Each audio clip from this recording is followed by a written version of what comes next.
Quel est le concept de la soirée des petites histoires 2? Alors, la soirée des petites histoires 2, c'est une soirée de projection de courts-métrages où on invite 5-6 réalisateurs à venir présenter leurs films en public.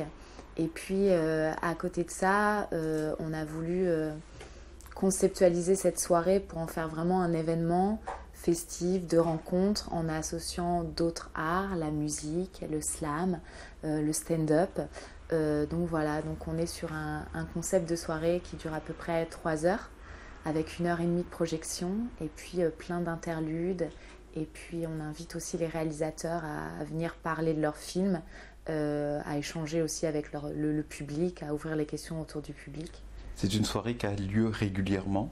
C'est une mensuelle, elle a lieu tous les premiers lundis du mois. Voilà. Comment est né ce concept? Le concept est né d'une véritable envie de pouvoir promouvoir et partager des courts-métrages qu'on avait découverts dans le cadre à la base amical en fait. On avait plein d'amis, des jeunes réalisateurs, il y avait pas mal de festivals qui existaient et on a voulu créer une soirée un peu parallèle où on voulait réunir à la base des potes pour venir présenter leur court-métrage. Et d'où vient le titre, Les petites histoires 2? Je sais pas, une séance de travail un peu tard, un jeu de mots aussi avec histoire de, histoire de faire quelque chose, de mettre en place des idées, et voilà, c'est un petit jeu de mots qu'on a mis qu'on a inventé, qu'on a créé ce soir-là. Alors, au mois de février, la soirée est consacrée à des réalisatrices qui racontent des histoires de femmes. Exactement, c'est vraiment pour le coup, on a décliné, on les a appelées les petites histoires d'elles, parce que c'est 5 réalisatrices qui ont des films qui parlent des femmes, qui parlent de la sexualité, qui parlent des comédiennes, qui parlent... il y a pas mal de thématiques autour de la féminité. C'est important de faire une soirée dédiée aux femmes?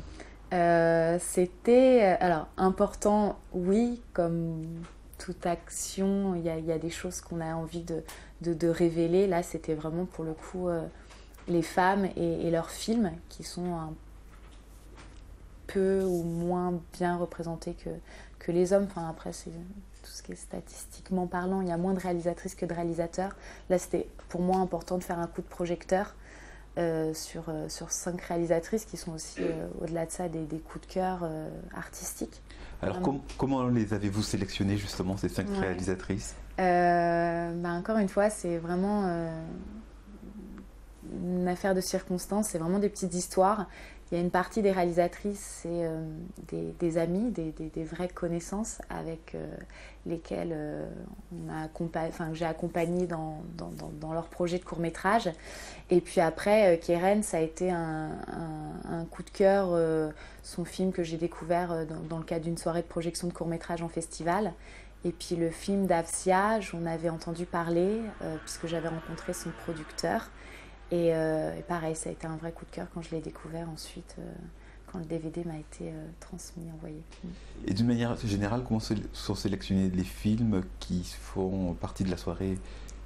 Alors, la programmation, elle se fait par différents biais. C'est une histoire aussi de rencontres, donc des réalisateurs qui viennent à moi ou qui nous contactent par le biais du site internet des Petites Histoires 2, qui sont venus lors de précédentes soirées.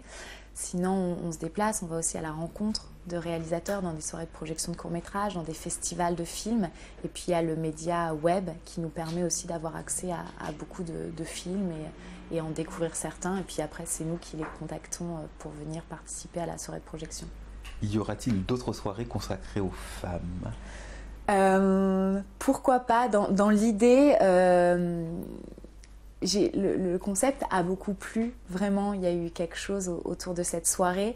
Donc pourquoi pas, il y a un festival du film de femmes qui existe déjà. Je m'étais dit pourquoi pas redécliner cette soirée sur quelque chose d'un peu plus événementiel, pourquoi pas. Et pourquoi ne pas avoir attendu le 8 mars? Parce qu'on est toujours à l'avance, on a toujours un train d'avance, je sais, à un mois de la journée de la femme. C'est vraiment une affaire de circonstances, on ne l'a pas calculé comme ça, mais oui.